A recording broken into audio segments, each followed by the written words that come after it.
Yogyakarta dikenal sebagai kota pelajar dan budaya. Banyak hal yang bisa diulas dari ibu kota provinsi di Yogyakarta ini. Salah satunya adalah keberadaan pasar tradisional yang masih bertahan selama ini. Namun lebih dari itu, tidak banyak yang mengetahui bahwa pasar Kota Gede merupakan pasar tertua dibandingkan yang lain. Pasar Kota Gede yang kini populer dengan nama Pasar Legi Kota Gede dibangun pada abad 16. Konon berdasar catatan sejarah yang ada, pasar ini juga lebih dulu ada daripada kerajaan Mataram Islam yang berpusat di Kota Gede. Pasar sebagai pusat ekonomi dianggap jauh lebih penting bagi masyarakat Mataram daripada kerajaan sebagai pusat pemerintahan. Pasar dianggap bukan hanya sebagai pusat ekonomi semata, tapi lebih jauh dari itu. Pasar adalah tempat interaksi warga di mana segala kegiatan bisa terjadi di pasar. Pasar juga tempat berkumpul seluruh kalangan dari rakyat jelata hingga mereka yang kaya. Seperti kerajaan pada umumnya, tata kota atau wilayah ini pada zaman dulu juga telah menganut konsep catur gatra tunggal, di mana dalam sebuah pemerintahan itu harus ada 4 hal, yakni keraton sebagai pusat pemerintahan, alun-alun sebagai tempat berkumpul dan budaya, masjid sebagai tempat ibadah, dan pasar sebagai pusat ekonomi. Pasar Kota Gede dinamakan Pasar Legi karena puncak keramaian ada di hari pasaran Legi dalam Penanggalan Jawa. Pasaran ini akan terjadi setiap 5 hari sekali. Selain Legi, masih ada pasaran Paing, Pon, Wagi, dan Kliwon. Pasar Kota Gede meski hanya pasar tradisional, tapi dari sisi kelengkapan jauh lebih lengkap dari mall. Wajah pasar tidak banyak mengalami perubahan. Renovasi menyeluruh terakhir kali dilakukan pada tahun 1986 Masehi. Tepat 22 Februari 1986, pasar ini diresmikan oleh Sugiarto, yaitu wali kota Yogyakarta pada masa itu. Saat gempa bumi Mei 2006 melanda Yogyakarta, beberapa kerusakan terjadi pada fisik bangunan pasar meski tidak begitu parah. Kerusakan parah justru terjadi pada babon anim gardu listrik di barat laut pasar. Babon anim ini merupakan salah satu landmark Kota Gede yang dibangun di awal tahun 1900-an Masehi. Disebut babon karena dulunya merupakan gardu listrik induk. Pasar Kota Gede berlokasi di Jalan Mondorakan 172B, Kota Gede. Pasar ini sangat mudah ditemukan karena banyak papan penunjuk yang ada dan letaknya berdekatan dengan makam para raja dan Masjid Agung Kota Gede. Nilai sejarah dan budaya di kawasan Kota Gede tercermin pada arsitektur rumah tinggal dan kehidupan sosial masyarakatnya. Berdasarkan gaya arsitekturnya, rumah tradisional di kawasan Kota Gede dibedakan, yaitu rumah kalang atau sudagaran dan tradisional Jawa atau rumah joglo. Rumah kalang bercirikan arsitektur Eropa yang disesuaikan dengan budaya dan alam sekitar. Sedangkan rumah tradisional memiliki ciri atap joglo dengan atap meninggi atau memuncak di bagian tengah yang disebut brunjung, dan konsul kayu berukir yang disebut bahu danyang. Hal yang menarik yaitu halaman rumah-rumah lama di Kota Gede biasanya dibatasi dengan pagar tembok yang tinggi dengan satu regel utama, sehingga jalan-jalan di perkampungan diapit oleh pagar-pagar tersebut. Jika dilihat dari segi arsitekturnya, bangunan di Kota Gede dapat menggambarkan jalannya 3 periodisasi yang berpengaruh besar di wilayah ini, yaitu masa Mataram awal di abad 17 yang bercorak Hindu, Jawa, Islam. masa Kota Gede yang bercorak Jawa Islam dan masa awal abad 20 yang bercorak Indese perpaduan Jawa. Bangunan joglo pada periode Jawa Hindu memiliki ornamen berupa ukiran daun-daunan, sulur-suluran, bunga teratai, dan gambar binatang. Kemudian bangunan joglo periode Jawa Islam memiliki ukiran dengan ornamen kaligrafi Islam.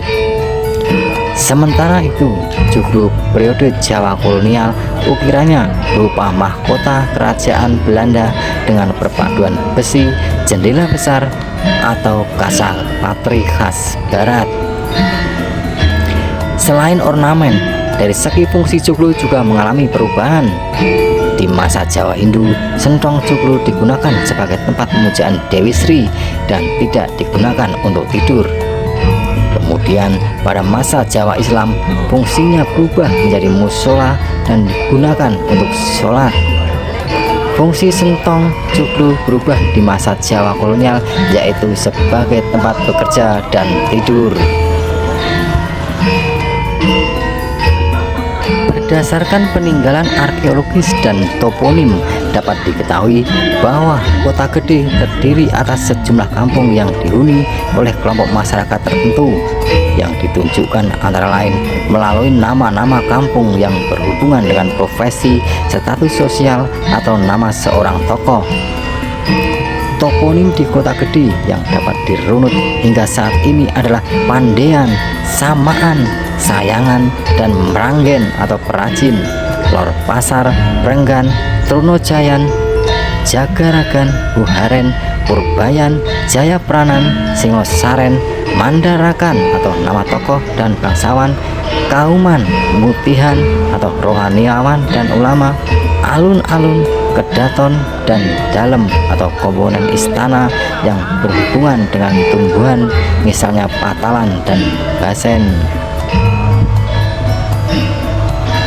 Meskipun Kota Gede sudah tidak lagi berfungsi sebagai pusat pemerintahan, Kota Gede tetap hidup sebagai daerah di Yogyakarta yang penuh dengan hiruk-pikuk aktivitas manusia. Di kawasan ini masih dapat disaksikan rumah-rumah tradisional kuno meskipun tidak sejaman dengan masa keemasan Kota Gede. Fasad bangunan di Kota Gede secara tidak langsung telah memberikan identitas kawasan Kota Gede sebagai kawasan bersejarah.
terakhir tuh kulir kayak jadi nggak salah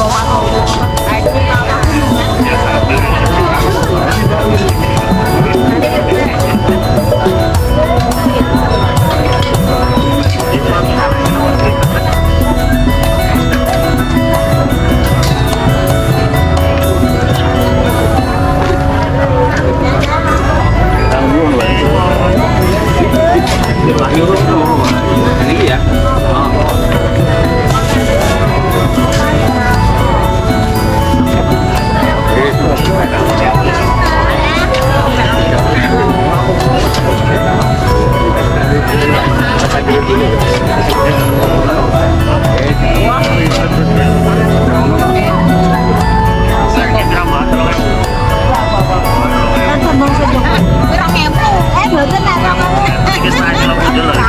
Tambah siji bae kok. Tambah siji, mbak saya ngarepe kata halus.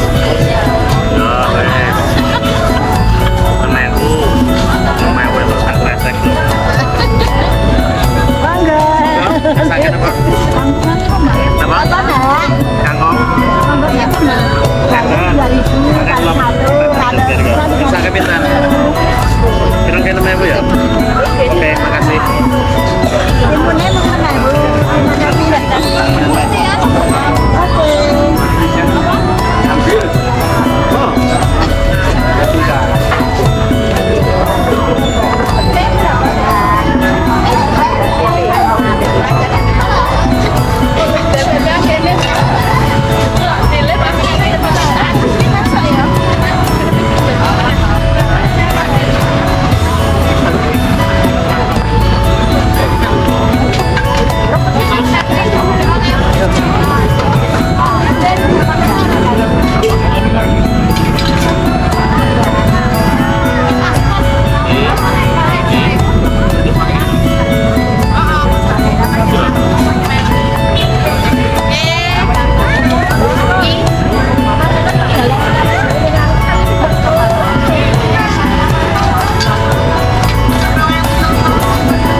Sampai apa?